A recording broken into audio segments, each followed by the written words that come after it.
Assalamu alaikum, how are you all? And I am here to discuss the topic weather data management and analysis system. There is an introduction of the topic, that is weather data plays an important role in daily life, agriculture, transportation and environmental monitoring. There are some objectives of the project that are store daily weather information, record temperature and humidity values, save data permanently in files, analyze weather trends, generate weather reports, practice Python programming concepts. There are some problem statements that are managing weather records manually can be difficult and time consuming.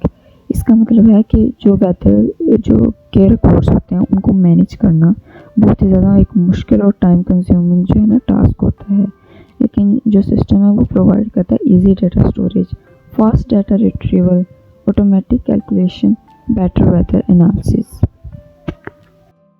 There are also some tools and technologies that we used for this project, that are programming language, Python, libraries, CSV, date, time, and etc.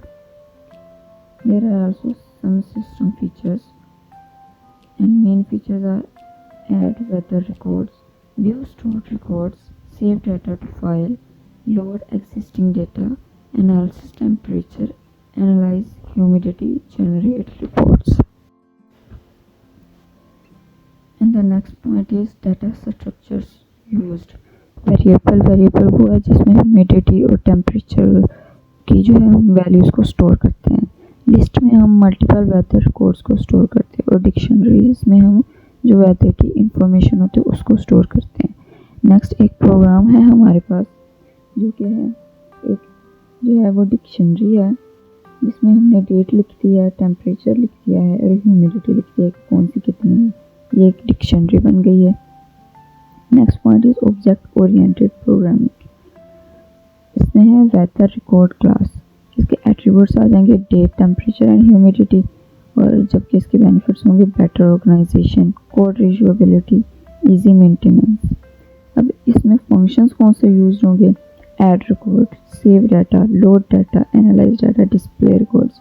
ये वाले हम अंदर जो है functions हम use करेंगे programme को run करने के लिए। वेदर, ह्यूमिडिटी, उनका जो है टेम्परेचर वगैरह और इसकी इंफॉर्मेशन जो है वो चेक करने के लिए, और उनमें हम कोई चीज़ ऐड करने के लिए या रिमूव करने के लिए। The next point is file handling. File handling, weather data is saved in a SCV file. इसमें यह है कि जो वेदर का हम डाटा जो है सिलेक्ट किया है वो SCV फाइल में हम स्टोर करते हैं। उसके बहुत से एडवांटेजेस भी हैं, लाइक परमानेंट स्टोर होता है, इजी उसका जो ट्रेवल होता है, सिक्योरिटी भी मिलती है और फ्यूचर एनालिसिस भी होता है। नेक्स्ट एक टेबल दिया गया है, उसमें बताया गया है कि जो है 1 जनवरी में कितनी ह्यूमिडिटी थी, टेम्परेचर कितना था, सेकंड में और थर्ड में। नेक्स्ट जो वेदर क्लासिफिकेशन का टेबल है इसमें बताया गया है कि जो टेम्परेचर का स्टेटस है वो 35 डिग्री सेल्सियस के ऊपर से क्या होता है, 15 to 35 डिग्री में क्या होता है, और बिलो जो है 15 डिग्री से क्या होता है। वो हॉट, मॉडरेट और कोल्ड के हिसाब से उसका स्टेटस बताया गया है।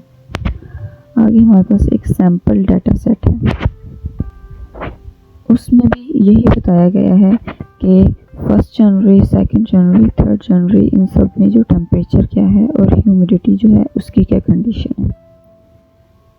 वेदर एनालिसिस में क्या था कि वेदर को हम वेदर की जो हम किस तरह करते हैं। एवरेज जो टेम्परेचर का हम सबसे पहले एवरेज फाइंड करेंगे। एवरेज फाइंड करने के लिए हमें सबको ऐड करना होता है और जितने भी अंदर जितने टर्म्स को ऐड किए हुए हैं उनके साथ डिवाइड करके हम जो है एवरेज फाइंड कर सकते हैं।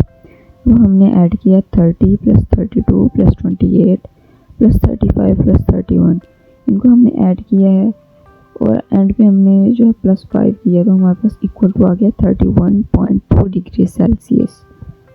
एवरेज टेम्परेचर जो है हो गया। अब हमारे एवरेज ह्यूमिडिटी फाइंड करनी जो कि है 60 + 65 + 58 plus 70 plus 62 plus 5 divided by 5, sorry ऊपर भी डिवाइडेड बाई 5 था, गलती से मुझे से प्लस 5 निकल गया। डिवाइडेड बाई 5 करेंगे तो इसकी ह्यूमिडिटी आ जाएगी 63%। इसकी सैम्पल आउटपुट जो है वो भी दी गई है। सैम्पल आउटपुट में हमारी जो वेदर की है वो रिपोर्ट बताया गया है। उसमें ये है कि एवरेज टेम्परेचर जो है वो 31.2 डिग्री सेल्सियस है, एवरेज ह्यूमिडिटी 63% है। मैक्सिमम टेम्परेचर है जो वो होगा 35 डिग्री सेल्सियस, और मैक्सिमम जो मिनिमम टेम्परेचर होगा वो होगा 28 डिग्री सेल्सियस। मैक्सिमम ह्यूमिडिटी 70% होगी, और जो मिनिमम ह्यूमिडिटी होगी वो 58% होगी। नेक्स्ट पॉइंट है फ्यूचर इन्हांसमेंट्स। फ्यूचर इन्हांसमेंट्स में होगा weather forecasting, real time weather API integration, graphical dashboards, mobile applications, cloud database storage, monthly and yearly reports. ये जो है इसके फ्यूचर इन्हांसमेंट्स हैं कि मतलब जो है फ्यूचर में हम इस जो है हमने प्रोग्राम्स और हमने ये जो डाटा यूज़ किया है इसको हम इसका मतलब फ्यूचर में क्या रोल होगा। फ्यूचर में जो हम वेदर फोरकास्टिंग वगैरह करते हैं उसमें इन सब चीज़ों का यूज़ होता है। अब हम इस टॉपिक को कंक्लूड करेंगे, the weather data management and analysis system successfully. Conclusion में हमने जो ओवरऑल पढ़ा है उसके जो मेन पॉइंट्स हैं वो क्या है। सबसे पहले तो स्टोर वेदर रिकॉर्ड, वेदर की या ह्यूमिडिटी की भी कंडीशंस उनकी चेक करने के लिए हमें सबसे पहले स्टोर करना होगा weather records. Saves data using file handling से हमें जो है वो डाटा सेव करना है। एनालिसिस टेम्परेचर एंड ह्यूमिडिटी और टेम्परेचर के एनालिसिस उनको एनालाइज करना है। Use Python programming concepts effectively, हमें पाइथन प्रोग्रामिंग के जो भी कंसेप्ट्स अंदर यूज़ किए उनको इफेक्टिवली यूज़ करना है। प्रोवाइड्स मीनिंगफुल वेदर इंसाइट्स, के जो है जो हमने बहुत ही मीनिंगफुल इंसाइट्स होती है वो प्रोवाइड करनी है वेदर की, और इस तरह इस कंसेप्ट्स को यूज़ करने के बाद स्टोर करने के बाद डाटा जो है हमें भी एक बहुत सी मीनिंगफुल इंसाइट्स जो है वो वेदर की मिलती हैं। I hope you all understand. Thank you.